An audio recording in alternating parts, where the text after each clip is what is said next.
Hey guys, thanks for tuning in to another Ask Ian Q&A on ForgottenWeapons.com. I'm Ian McCullum, and our question today comes from Brian on Patreon.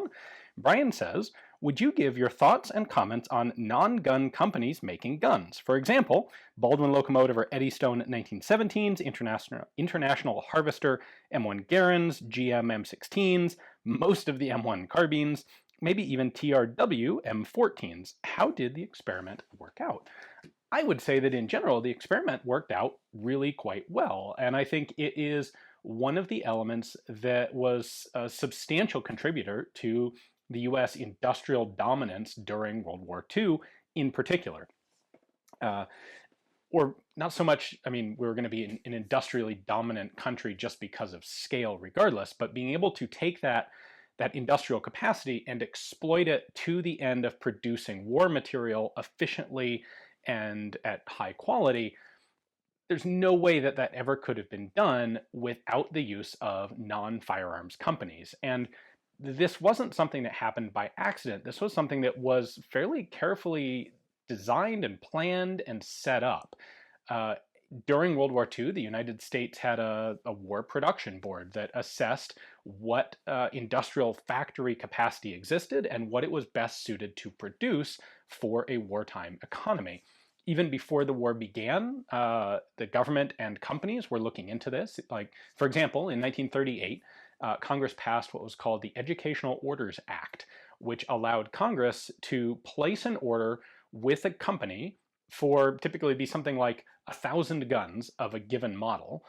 Along with, the contract would specify that you had to produce a complete set of tooling for this firearm, or not necessarily firearm, they did this for a variety of military type products. So artillery shell fuses, for example, all sorts of stuff. And you'd have to produce a set of tooling to manufacture these parts. You'd have to make a reasonable sized run of the gun or whatever it was that the contract was for. The tooling was actually technically property of the United States government, but the company contractually would store it at their own facility for some period of time, 10 years or more, less, depending. And the idea was this paid for the development cost, the tooling cost of a company learning how to manufacture a product. That's why it was called an educational order. And it was a way to bypass some of the uncertainty and some of like the commercial competition that would exist.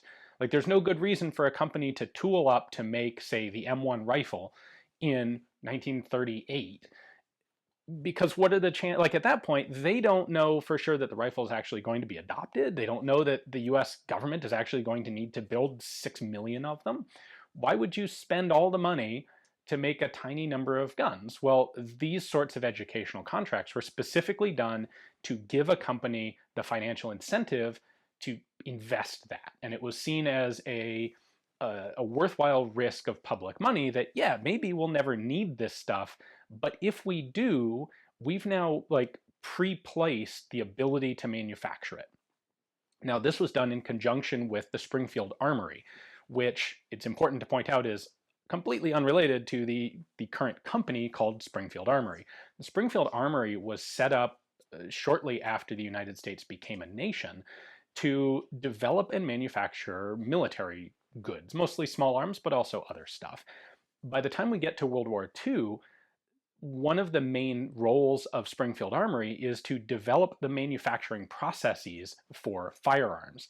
They weren't necessarily expected to produce the bulk of American firearms. They were expected to be there to allow other companies to produce the bulk of the guns. They were that leverage between a government-funded arsenal that's going to use public money to develop small arms and figure out how to produce them efficiently, and then leverage that into the industrial capacity of the private market.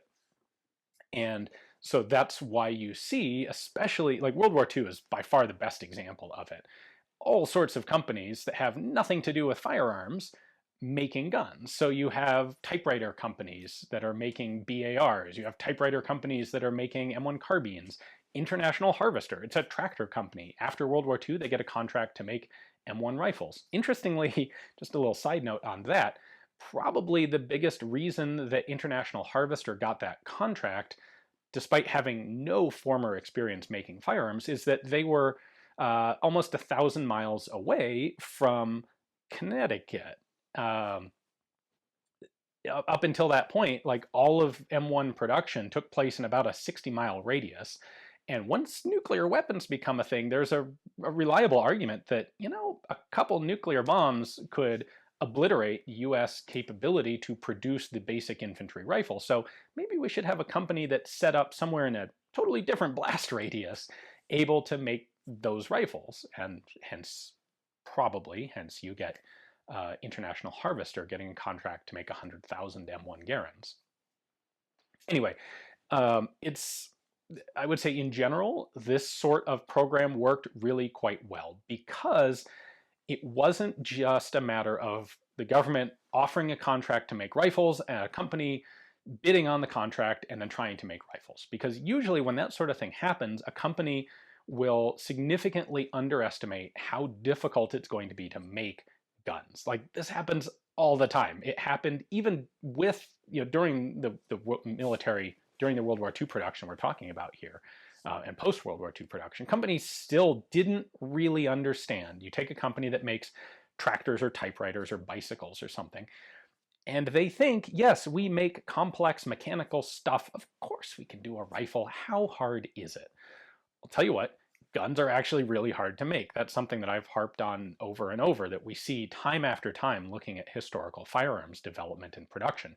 They're really hard, but having Springfield Armory there to be able to provide the technical assistance, to be able to provide a complete set of drawings, gauges, drawings of the gauges, and the expertise of having figured out how to make these things in the first place, that's what allowed non-gun companies to get into production relatively quickly and with relatively few problems. They all had some problems at first, but these were all problems that they were able to overcome.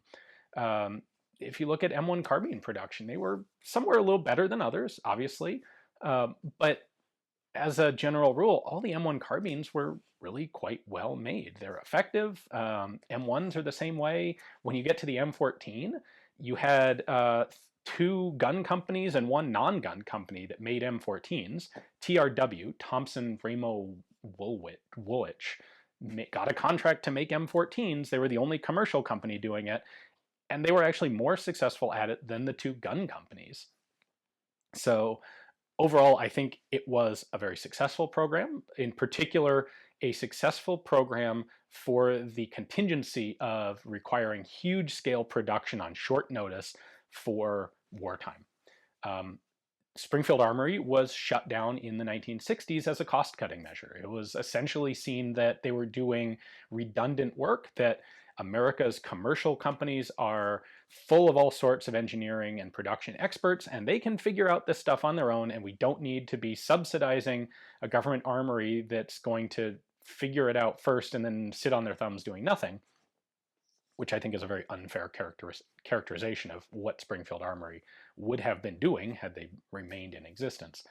And so the armory was shut down by McNamara during the Kennedy administration. Personally, I think that was a mistake. I don't think it's a mistake that we've had any consequences of, really. Arguably, maybe some consequences with M16 scaled up production, but it seems unlikely that we're going to get into another war on the scale of World War I or World War II, where this sort of production would become essential again.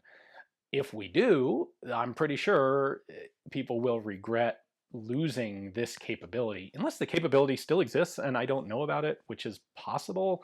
I am certainly not an expert in modern defense production logistics, but now I'm just kind of rambling.